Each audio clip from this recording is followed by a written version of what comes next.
Star Wars fans, we've got to talk about a couple of new wild reports out there. Number one, Matt Smith just commented on his cut roll from episode 9, The Rise of Skywalker. It's wild and lines up with some stuff I had heard about that movie. And I want to talk about this new coming Darth Maul animated series, but also why we might not be getting that in live action.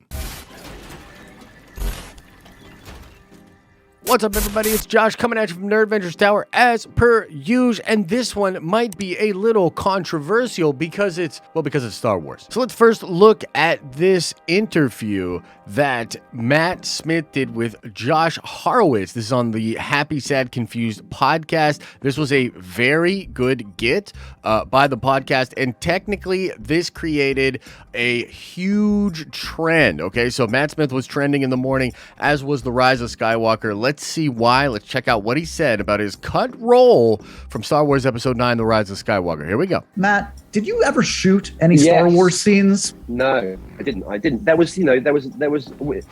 We were close to me being in it, but then it never quite happened. I think the thing they were thinking of me for, eventually the part became, it became obsolete and they didn't need it. And so I never got to be in Star Wars. There we are. Wait, what? Here's conjecture. Was this Palpatine's son? Was that who you were playing? I could not possibly say. But it was a pretty groovy thing. It was a really groovy part and concept. It was pretty big. It was a big thing. It was like a big story detail, like a transformative Star Wars story detail. But it never quite got over the line. No, I can't deal with this. I'm gonna have nightmares about this now. Yeah, I mean, it was like it was a big shift in the history of the franchise. I need you to stop talking. You're getting me angrier every successive word. I know. There we are. Did you ever get into costume? Was there a costume test? How far away did you go? No, there was no costume. There were a couple of meetings to talk about it. And the good part is you still have your Star Wars eligibility card, so it's a long career. Well, maybe I can come back. You never know. I mean, if God, to come back as that This is the worst. Yeah. This is the worst possible time for the phone to cut out. Just so you know, the worst possible time. Oh God, I hope. Sorry, it's because I'm in Spain and the internet's really shoddy.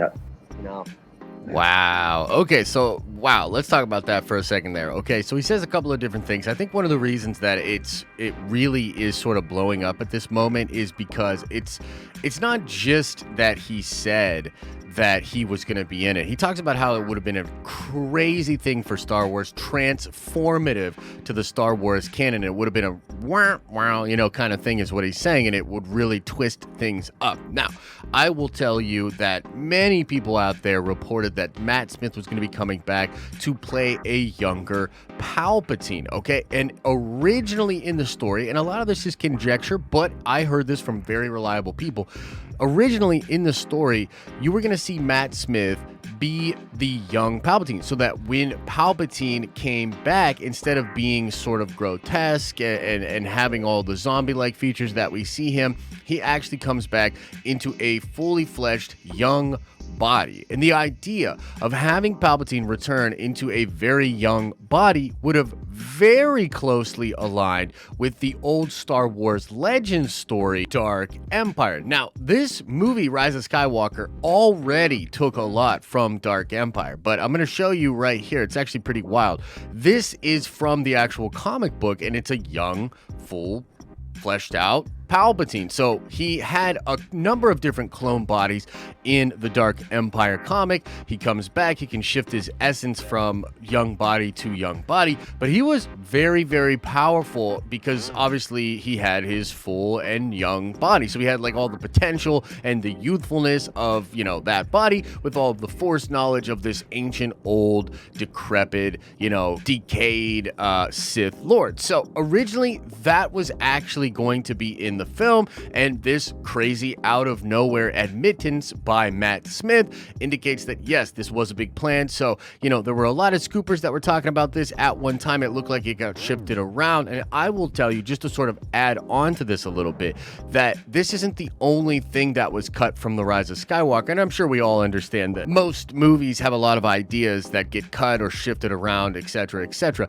But I've just been a little frustrated because a lot of the stuff I heard that was coming out of the original version of The Rise of Skywalker actually seemed amazing. Like, I'm talking about the Mortis gods and possibly even the world between worlds happening and being utilized in a version of The Rise of Skywalker. Palpatine being youthful once again, coming back in full form and posing this incredible threat. So as opposed to having this like decrepit dude that then, revitalizes himself to the form of the Revenge of Sith Palpatine, like you would have had a full-on actual revitalized emperor, which I think would have been way cooler for the film. And ultimately what I was told is that JJ actually had some incredible ideas that were bold, that would have really changed Star Wars, and he ultimately sort of just kind of decided against it. He played it way too safe, which is one of my big issues with the movie.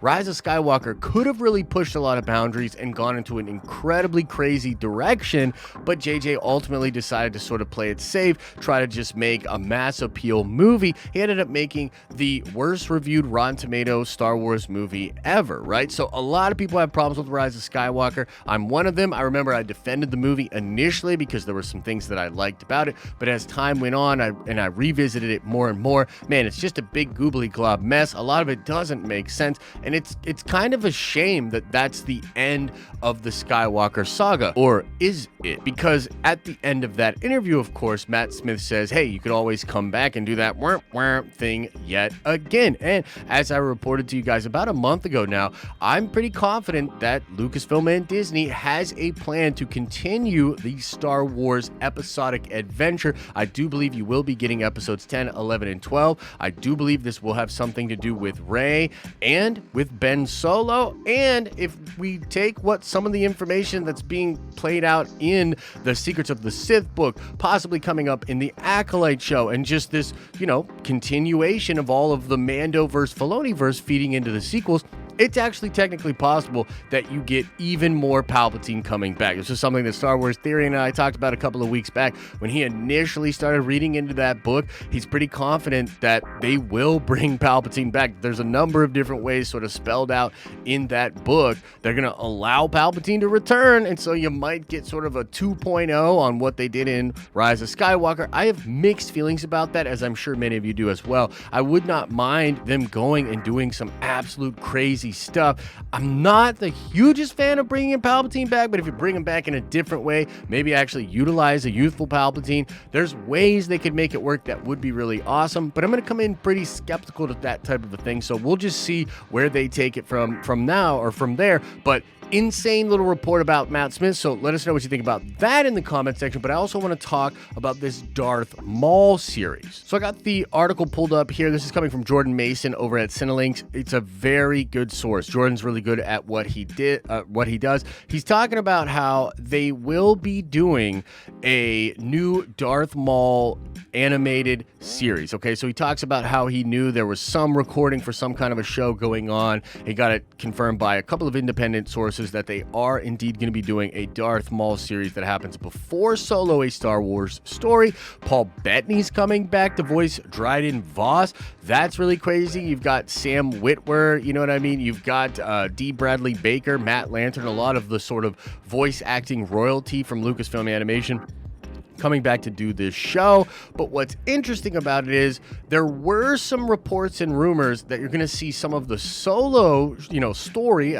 basically story surrounding the Solo movie told on Disney Plus. Okay, some people thought that this could happen in live action with Ray Park, with Emilia Clarke, with Paul Bettany, like actually doing this in live action. And Jordan sort of hints in his article here, and I'll read what he says. He says, off and on for years now, I've heard Lucasfilm has been keen to get some sort of Darth Maul series up and running in live action for various reasons, cough, Ray Park, cough. However, they haven't been able to get it going. As such, this new animated series seems to be what they've decided to go with instead. It also lines up with having heard about Crimson Dawn related plans for a while now, an organization I'm sure will continue to pop up in various projects. Okay, so that's sort of the bittersweet part of this, because it seems like, due to maybe the social media incident that happened last year with Ray Park, that he will not be really doing a lot of Disney Lucasfilm stuff moving forward. So it really seems like this animated series is where a lot of that will live. Now, will they get Emilia Clarke to come in there and do that? Will they get some of these other characters to voice that? And will this show be really, really dope? I assume it'll be really cool. I love Darth Maul. Frankly, to me, I just think that, honestly, Sam Witwer and his take on Darth Maul is just as much Darth Maul to me as Ray Park is. So, like, I'm very excited for this series to be happening in animation. I think it's going to be really cool. The bottom line, guys, tons of fun Star Wars stuff is being developed. They're filling out a ton of stuff. There's more episodic stuff on the way, I think. So sort of a mixed bag of weird Star Wars announcements. And, you know, for those of you wondering about my thoughts on the Boba trailer, I absolutely loved it. I did a breakdown on the live streaming channel. I'm working on a theory based on the trailer, which I'll drop in a video to you guys really soon. But yeah, there you have it, guys. Wild updates in the world of Star Wars. I'm really interested in what you all think about this. There's some good, there's some bad, there's some confusion. Hopefully they can get it all sorted. We can get dope Star Wars content coming next year and beyond. Like this video if you liked it. Subscribe to our channel to see more of our content pop up in your recommended feed. And go check out the live streaming channel. Man, you got a question about one of these things, bring it by on the live streaming channel. It's always a good time over there. As I always say, I hope you're having an awesome and a nerdy day, and I'll see you in the next video.